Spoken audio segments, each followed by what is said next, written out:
मुंबई शहर में एक व्यस्त इलाके में हुए एक प्रमुख राजनेता की हत्या ने पूरे देश को झकझोर दिया है। यह घटना केवल महाराष्ट्र की नहीं बल्कि पूरे देश के राजनीति और सामाजिक माहौल पर सवाल खड़े करती है। आइए जानते हैं बाबा जियाउद्दीन सिद्दीकी की ज़िंदगी, उनकी हत्या और इस मामले में अब तक क्या-क्या हुआ। बाबा सिद्दीकी कोई सही आदमी थोड़ी नहीं था, उसके ऊपर मकोका का केस लगा हुआ है। कर रहा है तो उसको सज़ा मिलेगी और बताते हैं वो उसके दाऊद से भी कनेक्शन और मिल जाती है।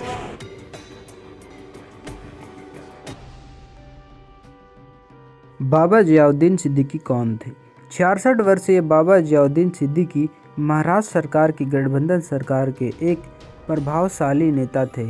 उनका जन्म बिहार में हुआ था और वो 5 साल की उम्र में वो अपने पिता के साथ मुंबई आ गए थे।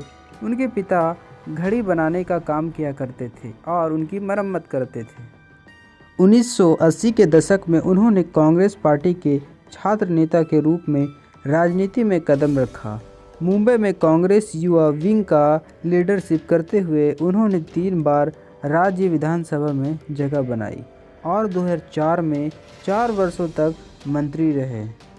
हाल ही में फरवरी में उन्होंने कांग्रेस पार्टी छोड़कर राष्ट्रवादी कांग्रेस पार्टी (एनसीपी) का दामन थाम लिया।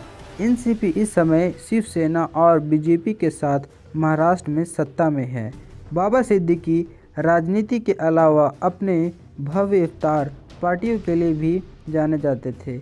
उनकी पार्टियां बॉलीवुड के टॉप सितारे की पसंदीदा हुआ करती थी। 2013 में उनकी पार्टी में सलमान खान और शाहरुख खान ने गले मिलकर अपने विवाद को ख़त्म किया। बाबा सिद्दीकी की हत्या कैसे हुई? शनिवार की रात मुंबई के बांद्रा इलाके में बाबा सिद्दीकी की हत्या उस वक्त हुई जब वे अपने बेटे के साथ अपने कार्यालय से अपनी कार की तरफ जा रहे थे। जैसे ही वो अपने कार के पास पहुंचे, 3 हमलावरों ने उन पर 6-7 राउंड फायरिंग की।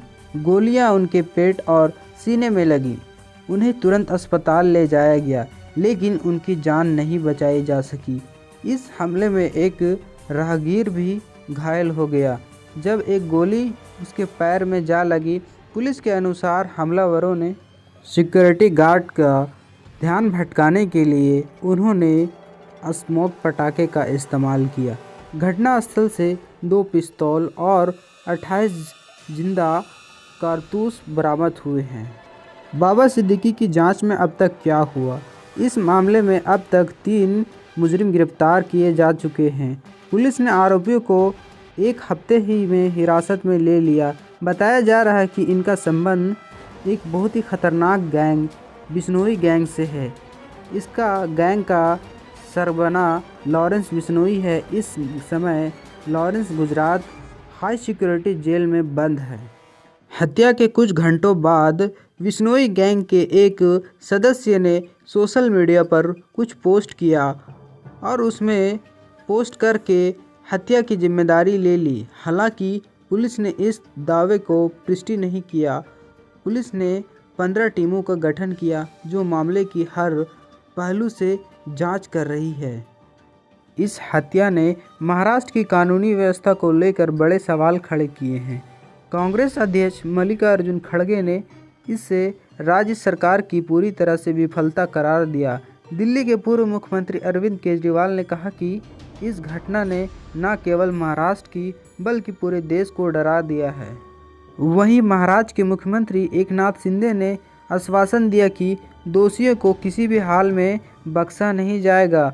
उन्होंने कहा कि चाहे यह बिश्नोई का गैंग का हो या अंडरवर्ल्ड का कोई भी गिरोह हो, जो लोग धमकियां दे रहे हैं उनकी सुरक्षा राज्य सरकार की जिम्मेदारी है और हम इस जिम्मेदारी को पूरी तरह से निभाएंगे। बाबा सिद्दीकी की हत्या ने महाराष्ट्र के राजनीतिक माहौल में हलचल मचा दी है। यह घटना न केवल कानूनी व्यवस्था की स्थिति पर सवाल उठाती है बल्कि यह भी याद दिलाती है कि कैसे राजनीति और अपराध का गठजोड़ आज भी हमारे समाज में पर हावी है। हम इस मामले के हर अपडेट तक आपको पहुंचाते रहेंगे।